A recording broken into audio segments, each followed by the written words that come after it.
Fighters who were exposed at UFC 300. The card went down this past Saturday. It was a historic night. There were some breakout performances and amazing moments, but there was definitely some exposures on the card too. So in today's video, I'm going to discuss every fighter who was exposed on this UFC 300 card. I'm also going to tell you why I think they were exposed. So make sure you guys smash that like button. If you're new to the channel, subscribe.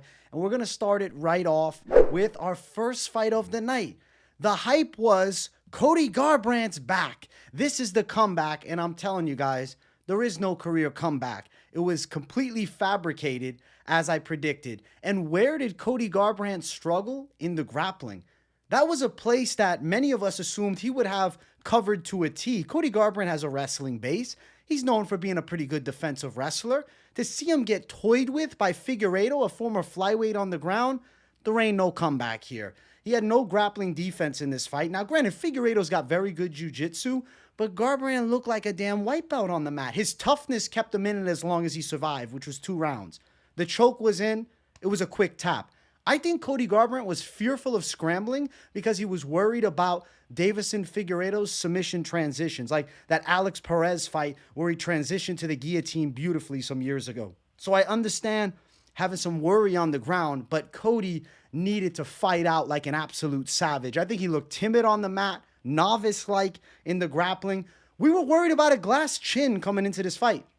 There was no glass chin showed in this fight. Maybe Cody Garbrandt's chins got better. But now everybody with halfway decent wrestling in the UFC bantamweight division is going to be spamming double legs on him. He's going to be put on the ground again. Guys with good submission games are going to work him. And I think Cody No Love's comeback is over with. I knew it was a false narrative because he had beaten 2 of the worst guys on the roster. But I know many of you fans watching believe that Cody had a chance to knock out Figgy. And he got completely neutralized, choked out, dominated. Cody Garbrandt exposed on UFC 300. He's definitely the first victim of the wrath of the UFC 300 exposure video, which I plan on keeping this series going if you guys enjoy it. So definitely let me know in the comments. The next fighter who was exposed at UFC 300, Jalin Turner, completely exposed. He was supposed to destroy Renato Moicano. I fell into the false narrative. I'm not going to sit here and make up some bullshit story thinking that Moicano was going to dominate him on the ground the way he did.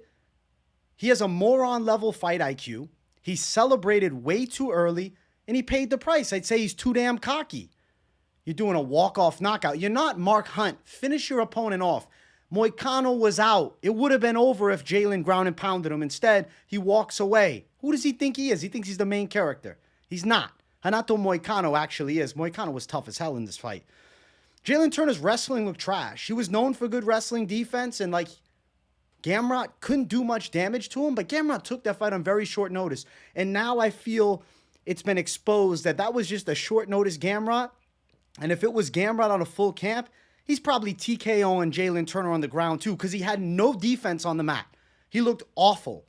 Moicano tied up with him, took him down with ease.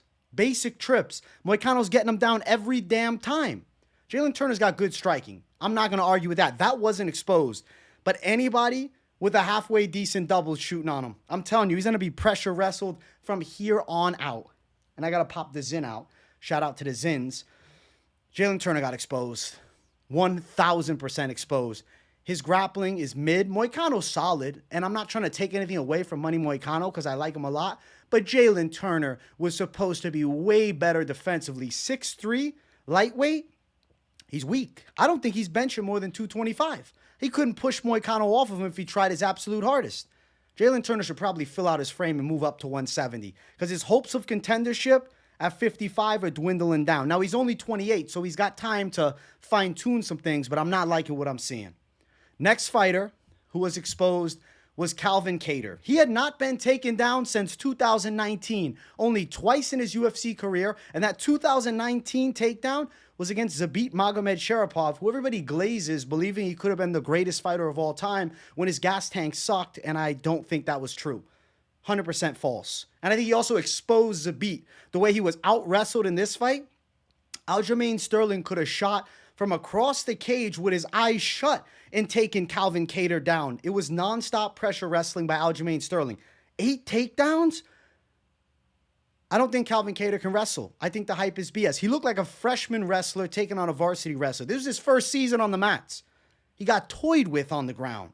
It was easy work for Aljo. And Aljo didn't even look for a finish because Aljo fights safe as hell. That's just his style. He's safety first over everything. When he probably could have got a submission or a ground and pound stoppage if he tried, but he didn't want to extend any energy out, and he just wanted to win a boring decision. That's why Aljo's constantly shit on. That's why they call him Aljo lame. It's not that he isn't good. It's that he doesn't try to finish fights. It's boring. Taken down 8 times, exposed on the mat. Anybody with a halfway decent double, like I said with these other guys, they're going to shoot takedowns on him.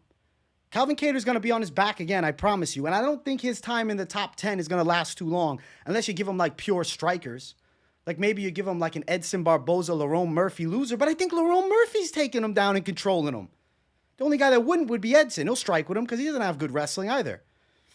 I think Calvin Kattar, unfortunately, is just another tough, mass-hole journeyman. Unfortunate, but that's how it goes, man. Good scrapper, solid hands, but limited. And he got exposed, man. I think the featherweight division's wrestling kind of got exposed by Aljamain. How easy he put Kattar on the mat. Why wasn't everybody shooting takedowns on him? And he out-wrestled Giga Chikadze, too.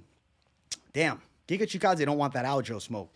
He'll probably get finished. He'll probably give him an armbar. He'll give him the neck. Calvin Kattar was exposed. Let's keep running. Next exposure, he won on the main card. It was Bo Nickal. How did he get exposed? Well, I don't think he completely sucks. That's not what this exposure was, but it's these MMA fans who are saying, he'll beat Hamzat right now. He's ready for the best in the world. He's ready to fight Sean Strickland tomorrow. He'd beat Dricus du Plessis. There was people out there that believed Bo Nickal was going to be a champion in 2024. I knew for a fact he wasn't. I knew for a fact the striking was subpar. His stand-up is really what got exposed here. Yes, Bo Nickal is an elite wrestler. He's going to take a lot of guys down, especially Cody Brundage, who got out-grappled by Cedric Dumas, who's a striker. A purist striker, not known for his grappling whatsoever. Got a bug flying around over here. His striking looked amateur. That's the honest truth. It looked like amateur striking. His game looked awkward and clunky on the feet, and he was uncomfortable with exchanges striking. He looked nervous. He looked gun-shy. And after the fight, he called out Kopylov. He called out Fluffy Hernandez. Absolutely not. If the UFC has any interest in Bo Nickal's well-being, they are going to continue the slow build upwards. I don't think you jump many notches up from Cody Brundage. Yes, he got the finish. Yes, he controlled him on the ground. Yes, he got the submission. He was disappointed in himself. So there's hope of improvement. But if you believe Bo Nickal's going to be a UFC champion in the next year and a half, 2 years, I think you're out of your damn mind. Could he be in another 5 fights? Maybe. But he needs to work on the striking because somebody's going to stop a takedown. The way Brundage threw him off, somebody's going to stop the takedown and they're going to chin Bo Nickal. People are saying that he would have beat Adesanya. Adesanya would have knocked him out. I'm telling you. Sean Strickland would have destroyed him. Paulo Costa would break him. He's not ready for that level. I think Jacob Malkoun would be a sensible matchup next. And I don't think the UFC is going to make that fight because Jacob Malkoun's got really good wrestling and he can box. And I think Bo Nickal will look horrible if he's forced into a striking fight with anybody that has a decent 1-2 down the line. He needs to continue fighting guys that break. Andre Petrosky's the name. I'd watch that fight, but Petrosky's got power. Petrosky might punch him over the top and lay him out, but Bo's eventually going to have to be tested. I definitely don't think it's a ranked opponent next. He's 6-0.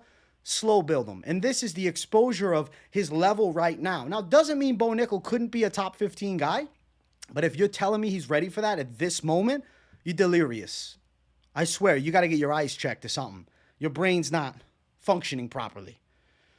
The next fighter that got exposed was actually in our fight of the night. It was Justin Gaethje, okay? He's not one of the best boxers in the UFC. There was this narrative going around that Gaethje was going to chin Holloway. I almost fell into the trap, and that's why I watch fights before I pick the fights and give official predictions. That's why I go back and rewatch, even though people tell me I don't. Well, whatever. Fuck you. It's untrue. Justin Gaethje, hands-wise, average.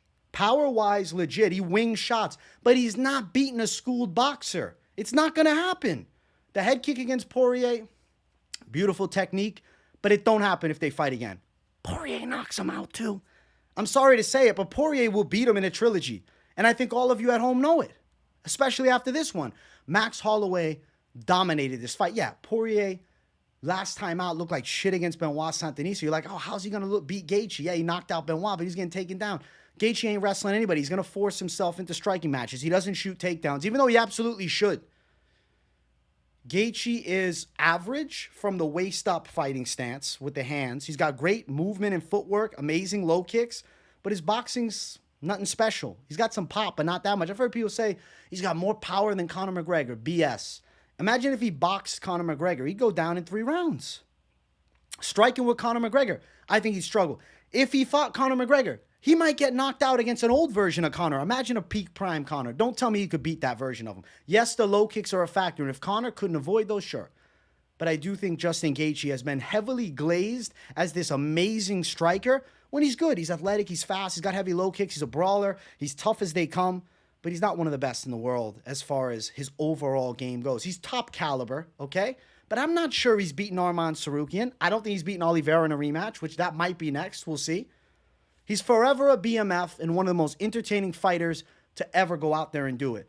But he got masterclassed by Max Holloway, who is just completely superior and is looking like maybe he really is the best boxer in the UFC, because it definitely ain't Justin Gaethje. Now, respect to Gaethje, though. He's in this exposure video, but I still think he's one of the most fun fighters to watch, one of my favorite guys ever to watch. He just got exposed to not have the high-tier stand-up. I was talking to somebody earlier today that told me they had all their money riding on Gaethje in a 6-fight parlay that would have won. And they didn't talk to me before the fight. They said, bro, you should have hit me up. I would have told you, take him out. Put Holloway in as a dog. Would have made a ton of money.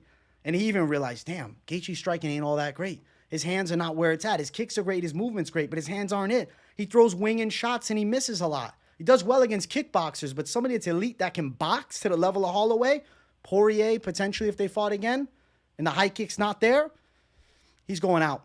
Similar to this one. I mean, the fucking knockout was epic. And respect to Gaethje for banging. I got to give Gaethje some praise because he put on an amazing fight against a guy that was just clearly superior in the striking to him the whole damn time. And he broke his nose in the first round. But his boxing's not top caliber. And that's just a false narrative that was pushed around for a while, that he was one of the hardest punchers and best boxers in the UFC. BMF, absolutely. Elite boxer, no. And the final fighter who was exposed at UFC 300, and maybe the worst of the bunch, was Jamahal Hill. Jamahal Hill is known for some of the most powerful punches in the light heavyweight division, some of the quickest hands, and there were people that truly believed he was going to dust an elite 2-division kickboxer and now a 2-weight MMA champion too in Alex Pereira. I didn't fall into the trap because I picked Alex Pereira to win. I picked Max Holloway over Gaethje too. So my picks on this card were great. I swept the main card. I'm hype about it. Not to just brag here, but I got to deserve some damn praise for that.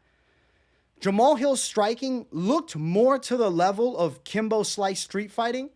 Rest in peace to the GOAT. I love Kimbo Slice, but it's the truth. Than it did to UFC Elite. Now, Alex Pereira is a master. His stand-up game is second to none. But that left hook came easy. You saw a shift in the fight about a minute in where Pereira's like, this guy has nothing for me in the striking. Jamahal Hill relies on speed, power, and range advantages. And in this fight, he really wasn't able to do any of it against a superior technician. Maybe somebody that he had quicker hands than, but not more precision than. Somebody that had more power than him, Alex Pereira. And in all actuality, Jamahal Hill's footwork is very amateuristic, and he was getting leg kicked up. I knew going into the fight, Jamahal Hill, if he couldn't stop leg kicks, if he couldn't close distance on Pereira, he was a dead fish. He was a sitting duck. And he absolutely was. He got starched in just under 2 minutes. Brutally knocked out with the left hook. Pereira's best punch. He couldn't stop it. He got exposed here. If he would have went into this fight spamming takedowns, maybe it's a different result. He claimed that he was going to knock Alex Pereira out, and that's why he has to get brought up on here and given a roughing a little bit. I got to bash him a little. I hate kicking fighters when they're down, but ultimately, I have to be honest. He got exposed. His stand-up is not top caliber. I think he would struggle with Procházka in a fight. I think he could touch him from the outside, but he's susceptible to getting knocked out. I think Rakic would give him difficulty in the stand-up, and Rakic got knocked out. I didn't put Rakic in as getting exposed because I thought it was more Procházka's toughness that gave it to him. Put Jamahal Hill against Magomed Ankalaev in a striking fight. The legs are getting chopped, he's getting moved on, and he's going to struggle. He's got good punch and power, but he does not have elite technique. And he's not going to beat somebody like Alex Pereira, who's that level of kickboxing, where he reads everything you're doing. Yeah, Johnny Walker, who's kind of a crazy brawler and chaotic, is going to get chinned by a big shot against Jamahal Hill. He can work on a limited guy like Thiago Santos, who's an MMA Muay Thai specialist, not an elite striker in that sport. Jamahal Hill's stand-up was exposed, and it shows that somebody with an elite kickboxing background that can mesh the entire game together could do extremely well at the highest level of MMA, and I think that is why you're seeing kickboxers also like Cesar Almeida come over. And we obviously have seen it with Israel Adesanya, but Pereira's run, in my opinion, right now, more impressive than Adesanya's. He's crushing everybody. He's dusting Jamahal Hill in one shot. And Pereira was fighting at 85, killing himself. I think Alex Pereira is one of the scariest men on the planet. So Jamahal Hill was exposed against the elite. Yeah, he's still going to dust a lot of guys towards the back end of the top 10. And he called out Procházka after this, and maybe he's got a shot there, but I would lean Procházka, and I actually want to see that fight. But to say that Jamahal Hill has elite stand-up as far as elite stand-up goes is just foolish. And it's untrue. He got exposed in this fight. Fight IQ was also exposed because the path to beat Pereira is putting him on his ass. It's not trying to strike with him. But for whatever reason, Jamahal Hill and many MMA fighters believe that their striking can land the big shot. They can do it. They've knocked out all these MMA strikers, and they think they're going to now outstrike an elite kickboxer. With the power of Pereira, who now hits harder than Adesanya, hits harder than Ngannou according to this fight metric punch stat thing. Pereira's terrifying. Shit. Jamahal Hill got exposed, unfortunately. It's how the game goes. More street fighting hands than he does elite kickboxing hands. And that's the damn truth. It looked like Pereira was fighting an absolute opponent in there. They were not even close to the same level. And that's why I feel like Jamahal Hill was exposed at UFC 300. Now, guys, I dropped some heat here. I was very based, and I held no punches. Let me know in the comments if you think I left anybody else out, or do you think I was too harsh on some of these guys? I want to know what you guys are thinking. I hope you enjoyed this new series that I think I'm going to keep for these UFC pay-per-views, because I like talking about fighters that got exposed, because on pretty much every big card, somebody's getting exposed. And I ran through a nice list of them here. Make sure you guys smash the like button. If you're new to the channel, subscribe and turn those post notifications on. I got daily content coming that you don't want to miss. I appreciate you all so much, and I'll see you all in the next one. Peace out.